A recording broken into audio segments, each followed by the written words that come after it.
intelligent friends, welcome back to Tea and Lit. In today's video, we are going to be doing our introduction to William Shakespeare's Pericles. I don't know why I said that, like you can't read it in the description or in the title.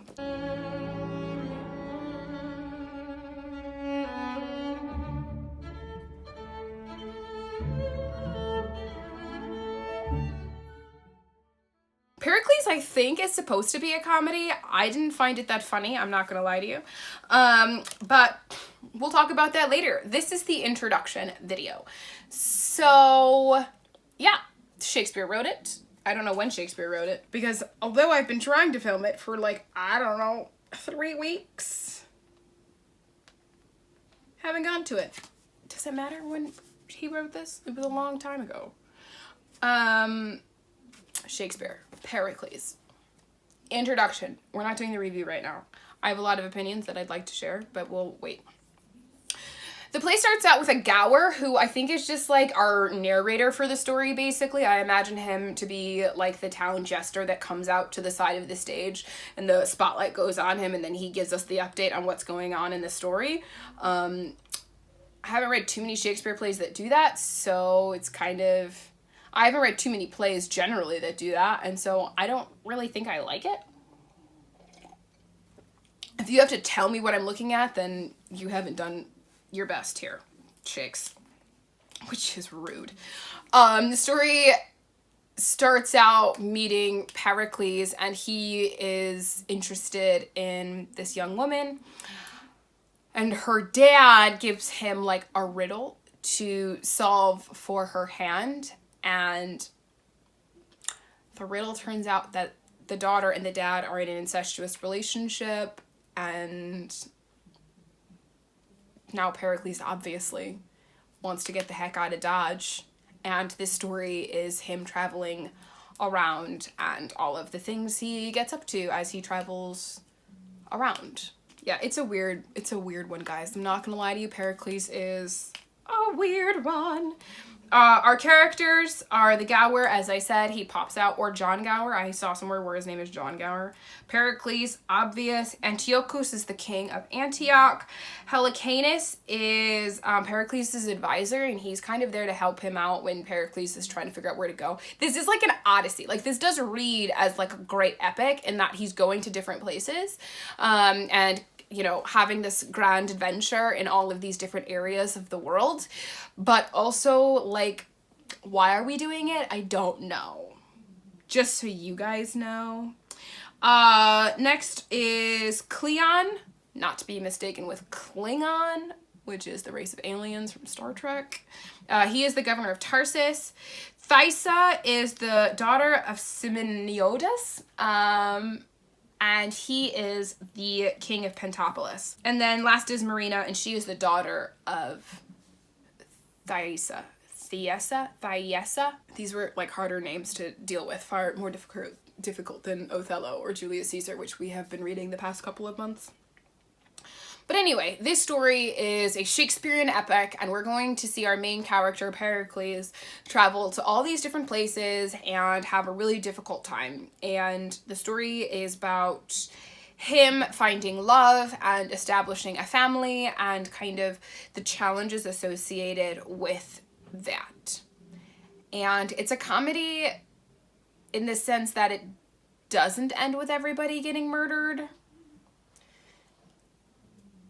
I think that's the extent of why it's funny. I don't know. I really don't know. So, yeah. Let's talk about this for the next 5 acts. Okay. I'll catch you guys next time. Bye. You guys, I need to be honest with you for a minute. I do not want to film 6 videos about Pericles. I really did not enjoy this read. And after doing some reflection on our YouTube analytics, I have noticed that you guys also don't like the breakdown of each individual video, which kind of sucks on the one hand, but on the other hand, it is what it is. And so, we're just not going to do it. We had already planned to stop doing that for January. However, I'm going to stop now because I did not enjoy this read. I'm not going to be wanting to look forward to doing, you know, 6 more videos on this.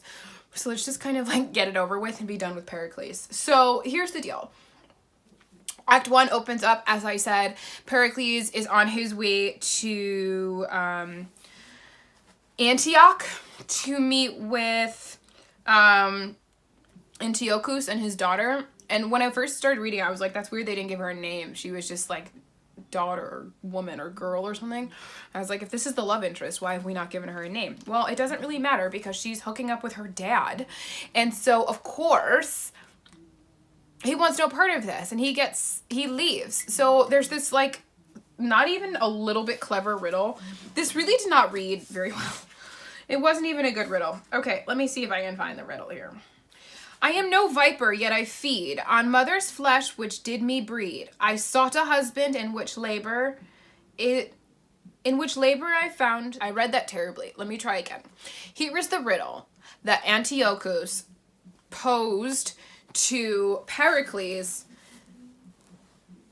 as a means of wooing his daughter, for Pericles to get to the daughter. I am no viper, yet I feed on mother's flesh, which did me breed. I sought a husband, in which labor I found that kindness in a father. He's father, son, and husband mild. I mother, wife, and yet his child. How they may be, and yet in two, as you will live, resolve it you. So, of course, now to me, like, that's not unclear. That there's something really not good there. And it's just not that clever. So, of course, Pericles figures it out, is totally disgusted, and he flees. He goes to Tarsus. My favorite line from Act 1 was Act 1, Scene 1, line 144. I will read those for you guys. Murders is near to lust as flame to smoke. Poison and treason are the hands of sin. I did have a little giggle. Murders is near to lust as flame to smoke. Because if there's anything I know from a good love story, it's that it ends in murder. Thanks, Will. So yeah, Pericles is leaving and he goes to Tarsus as like a place of refuge. In Act 2, he gets shipwrecked on Pentapolis, where he meets the king of Pentapolis, whose name is Simonides or something, and he's got a daughter, fair and beautiful, and then they fall in love. That's actually not exactly what happens. So Pericles gets shipwrecked on Pentapolis, and he runs into like some pirates or something, and the pirates are like, oh, hey, yeah, the king is having like some games or something for his daughter's hand. And so they take Pericles to this, and he still has his armor and everything, and he wins the tourney, and the fair maiden falls in love with him, and he falls in love with the fair maiden Thaisa, I think is her name. And that's all well and good and happily and sparkly. I'm filming this in November, and a maple leaf just fell on a lamb's quarter, and it is beautiful. Then Pericles takes Thaisa, trying to get back to Tarsus, back to home. Act 3. So it turns out that Thaisa is preggers. And that's grand, except she dies in childbirth, which is tragic. Pericles names the daughter Marina in honor of the sea. And he's totally heartbroken by what's going on. They're being battered. The boat's being battered by the wind and the rain and everything. So they pack her into a coffin and then throw her body into the ocean as ceremoniously as one can in the middle of like hectic waters, I guess. And he packs in like jewels and things with her and then throws her body into the sea in a coffin. In a chest. It doesn't matter. So then Pericles takes Marina to the island of Tarsus, where... Is Tarsus an island? I think Tarsus is an island. Where she can be raised by the king Cleon and his wife.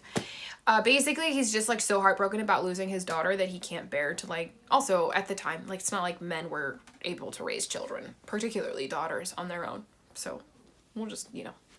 We'll give that little bit culturally. We've advanced. Men today have advanced. They can raise daughters on their own. Anyway, when necessary. But at the time, Pericles decided that he was going to leave his daughter there and he was going to take a vow of silence because life is so tragic. Fast forward to Act 4. We fast forward 14 years for no real explained reason. And it turns out that Marina is very beautiful and Cleon and his wife are jealous for their daughter because all the boys prefer Marina to their kid. And so they decide to kill her because why not? And through some things that happen, she gets picked up by some pirates and taken to a different island. She's taken by the pirates and then sold to a brothel. And of course, everybody wants the beautiful 14-year-old and to take her virginity. And like a governor of the place ends up being the person who basically wins the lottery to have her, and she's really smart, and she basically says, if you're such a good guy, why are you doing this crazy thing? And she's like very prudish, and so I can really respect Marina for that as somebody who can find that relatable. But yeah, and so then she basically convinces him to leave her the heck alone, and he does. Pericles arrives in Tarsus, and he hears about a beautiful young lady. And then he wants to know more. He's taken this vow of silence because his whole life is just dreadful, but he wants to hear more about... I'm not even looking at the camera. My friend said, Lexi doesn't do a very good job looking at the camera. He said it very gently and encouragingly, like supportively to try and help me, but I don't look at the camera because you're not really people yet. You're just my phone. And it makes me feel a little weird to be staring at my phone, particularly when I have other things around me to look at. So I apologize for not being really great at this whole YouTube thing yet. But we just ain't der. We just ain't der. One day we will, I'm sure. Pericles is going. He hears about this beautiful girl, doesn't believe it's his daughter, but is going anyway because his aide thinks that maybe he'll brighten up a little bit if he gets this beautiful young woman. And then it turns out to be Marina, his Marina. So let's go to Act 5. Lysimachus, who is the governor, kind of sends for Marina and says, this is the beautiful young woman. She's a really good girl. She's smart and she's beautiful. And then Pericles is like, I'm sorry, what was your name? She's like, Marina. And who is your dad? And goes through this whole thing. And he's so elated that his daughter is here. Well, earlier in the story, it turns out that... Thaisa was picked up from the ocean and resurrected in Ephesus and has been living in the temple to Diana. So Diana comes to the goddess Diana. So I say that because I have a friend named Diana and it kind of sounds weird.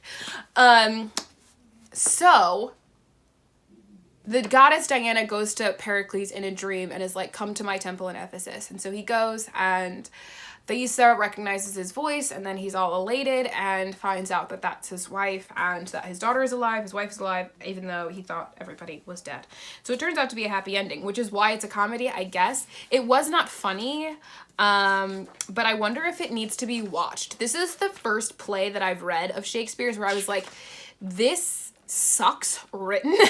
And I imagine it would be way more enjoyable if you got to watch it like on stage. I did not find this to be an enjoyable read whatsoever. I actually picked it up because if you guys remember, I read If We Were Villains last month and absolutely positively loved it. But the ending referenced Pericles and I hadn't read Pericles. And so now I understand the ending of If We Were Villains. I'm not going to spoil it in case you haven't read If We Were Villains by ML Rio, but it is by far... No, that's not true. It is definitely one of my favorite books of the year. It was a fantastic read. And now I know what happens at the end of that story, which makes me feel really good, and it makes me appreciate that story even more. Okay, let's get to our review. Quality of writing, I gave a 5, because fundamentally it is still William Shakespeare. At the end of the day, it is still William Shakespeare. So it's not poorly written. The ease of reading is a 5. I was shocked. I find Shakespeare very often difficult to read. I did not find this hard to read. It was sometimes kind of hard to like keep track of who was who and where we were, but other than that, it's not like it was super hard. The vocabulary wasn't super difficult. Shakespeare very often, like I have to spend most of the time looking up words, and this was not the case with Pericles. For the pace, I give a 5. He is moving forward every act he's in a new place, so that's cool. For the plot, I gave a 3 because it's just not that interesting. For the characters, I gave a 3. I didn't find them to be very interesting.